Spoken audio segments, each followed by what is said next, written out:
juga masuk, pada bawa palma, dikasih palma, untuk apaan ini? Oh, nanti di dalam kipas-kipas kali. Jangan datang bawa palma cuma ikut-ikutan doang. Peristiwa Minggu Palma selalu menjadi peristiwa yang tidak membuat nyaman di hati kita. Terutama kalau saya memasuki Minggu Palma, ada sebuah tragedi, ada sebuah kebingungan. Dikala upacara liturgi dimulai di luar, kita tadi mendengarkan dalam bacaan Injil suara pekik sorak-sorai penuh dengan pujian, hormat, penyembahan. Hosana, terpujilah dia yang datang dalam nama Tuhan. Hosana di tempat yang maha tinggi. Semua orang penuh sukacita menyambut muja Yesus sebagai Raja. Namun bacaan Injil saat imam, kita semua berada di dalam gereja, mengalami kenyataan yang pahit. Di kota yang sama, Yerusalem, oleh orang-orang yang sama pula, Yesus dicaci maki dengan kata-kata, salibkanlah dia, salibkanlah dia. Itu adalah teriakan yang hanya pantas diberikan kepada seorang pemberontak, kepada seorang pengacau, pengganggu masyarakat, kepada seorang penjahat besar, dan kepada sampah masyarakat. Saudara-saudara, apakah ini skenario Tuhan? Apakah ini adalah rancangan Tuhan? Tuhan maunya seperti ini, ya sudahlah, terjadi saja. Tidak, ini bukan rancangan Tuhan. Seperti itu bukan karya Tuhan.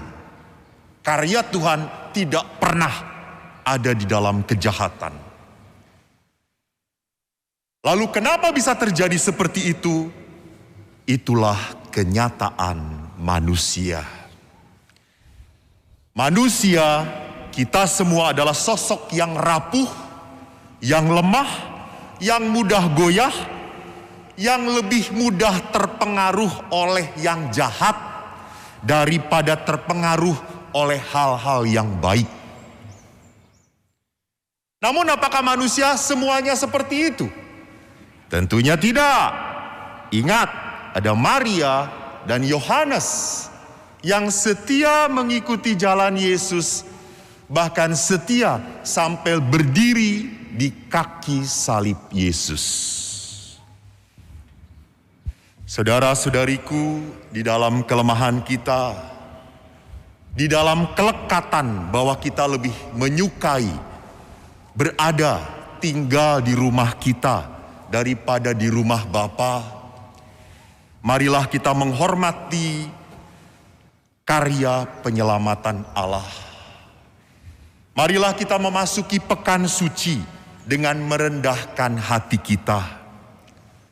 Kita mengisi pekan suci dengan keheningan, doa, puasa, dan pantang, serta keberanian kita untuk tetap berbagi rejeki di masa yang sulit itu.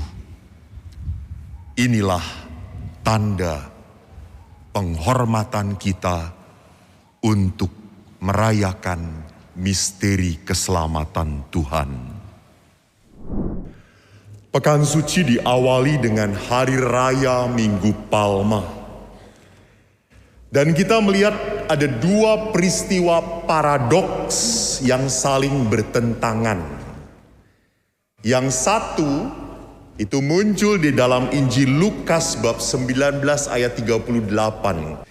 Orang Israel di Yerusalem berkata apa? Diberkatilah dia yang datang sebagai raja dalam nama Tuhan. Jadi Lukas tidak berteriak Hosana, sedangkan penginjil yang lain berteriak Hosana. Sama sebetulnya. Jadi kata yang dipakai adalah beatitud, terberkatilah.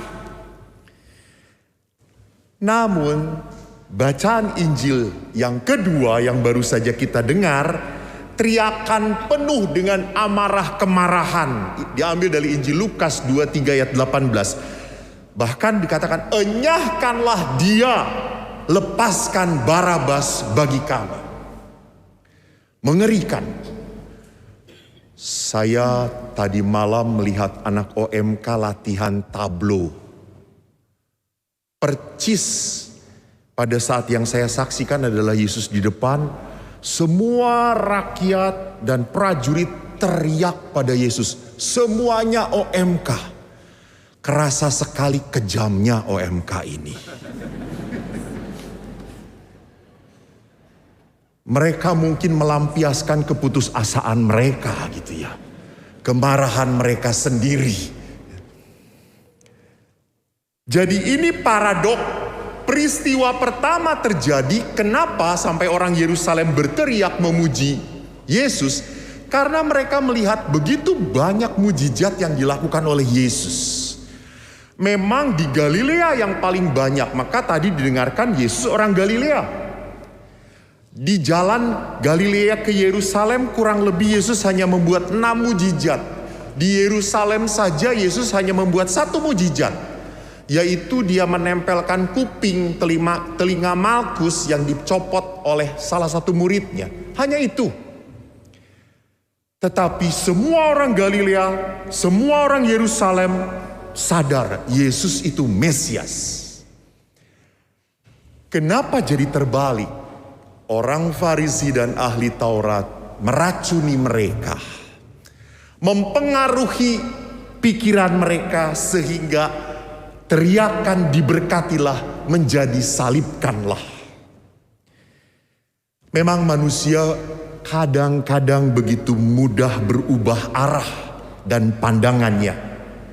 Karena manusia tidak punya pijakan yang jelas.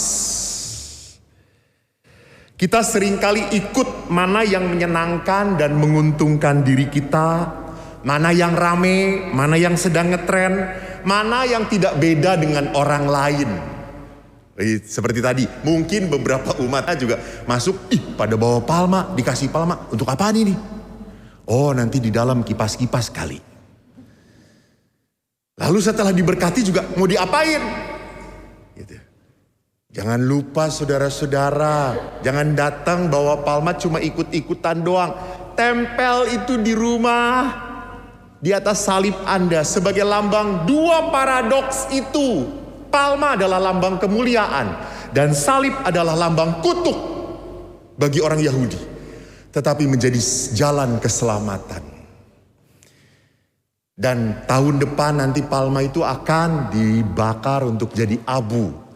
Tolong jangan nitip, saya titipkan saja ke koster biar kering di sini.